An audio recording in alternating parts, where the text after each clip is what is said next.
40 चौके 13 छक्के, गुजरात की इज्जत लगी थी दांव पर। फिर हार्दिक की कसम खाकर उतरे थे मैदान में शुभमन गिल। तूफानी शतक से रच दिया इतिहास। गुजरात की हार की दुआएं कर रहे थे विराट। फिर शुभमन गिल के बल्ले ने उगली आग। विजय शंकर ने मचाई तबाही, मैदान में नाचने लगी नताशा। विराट कोहली ने खोल दिए गेंद के धागे। दर्शक नाच रहे थे, गेंदबाज हाँप रहे थे। जीता हुआ मैच कैसे हार गई आरसीबी? कौन थी वह गलतियां जिसने कराई आरसीबी को सेमीफाइनल से बाहर? प्लेऑफ की जंग एक और सांस से रोक देने वाला रोमांच से भरा रोमांचकारी मुकाबला डिफेंडिंग चैंपियन और Gujarat Titans royal Challengers Bengaluru के बीच खेला गया। एक मैच में दोहरा शतक से कांप उठे गेंदबाज। शतक लगाकर मैदान में दहाड़े विराट कोहली। शुभमन गिल ने दिया करारा जवाब। गुजरात को 6 गेंदों में चाहिए थे 8 रन।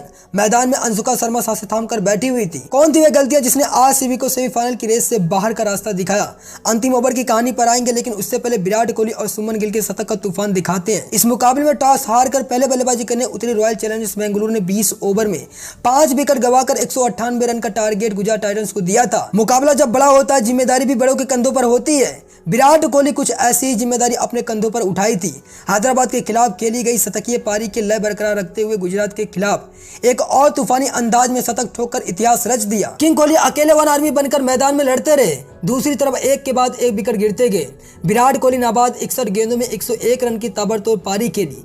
इस दौरान कोहली ने 13 शानदार चौके और 1 गगनचुंबी छक्के अपने बल्ले से लगाए। कप्तान फेब डुप्लेसिस ने भी 14 गेंदों में 25 रनों की पारी खेली।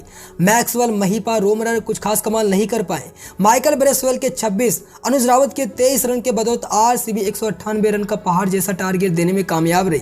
198 रन का पीछा करने उतरे गुजरात टाइटंस के बल्लेबाज आरसीबी के गेंदबाजों पर भारी पड़ने लगे।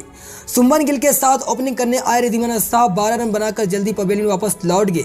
विजय शंकर शुभमन गिल के साथ पावर प्ले में आक्रामक बल्लेबाजी करते हुए 7 चौके और 2 छक्कों के दम पर 35 गेंदों में 53 रन की बेहतरीन पारी खेली। शुभमन गिल जिस समय आरसीबी के गेंदबाजों की धज्जियां उड़ा रहे थे, वह नजारा देखने लायक था। मैदान का कोई भी ऐसा कोना नहीं बचा था जहां पर गिल ने छक्के चौके न मारे। शुभमन गिल अकेले तूफान बनकर आरसीबी के जबड़े से जीत को छीन लिया और एक बार फिर आईपीएल की ट्रॉफी जीतने का सपना तोड़ दिया। कहानी अंतिम ओवर के 6 गेंदों तक आ चुकी थी। गुजरात को जीत के लिए आखिरी ओवर में 8 रनों की जरूरत थी। आखिरी ओवर फेंकने कप्तान फेब डुप्लेसिस ने बेन पार्नेल को दिया था। पहली गेंद पार्नेल ने ऊंचाई की नो बॉल फेंक दी, अगली गेंद वाइड फेंक दी। अभी तक 20वें ओवर की एक भी गेंद नहीं हुई थी। 2 अतिरिक्त रन मिलने के कारण गुजरात को अब 6 गेंदों में 6 रन चाहिए थे।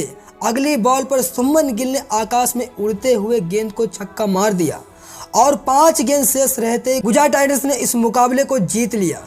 गुजरात से मिली शर्मनाक हार के बाद आरसीबी का आईपीएल ट्रॉफी जीतने का सपना एक बार फिर से अधूरा रह गया। विराट कोहली अपनी तरफ से संपूर्ण समर्पण कर दिया था, लेकिन फिर भी अपनी टीम को प्ले ऑफ तक नहीं पहुंचा पाए। आरसीबी कुछ ऐसी गलतियां जो उन्हें प्ले ऑफ की रेस से बाहर कर दी। सबसे पहले गलती आरसीबी के रिद्धिमान साह का विकेट लेने के बाद दूसरे विकेट के लिए शुभमन गिल और विजय शंकर के बीच 100 से अधिक रनों की साझेदारी हुई।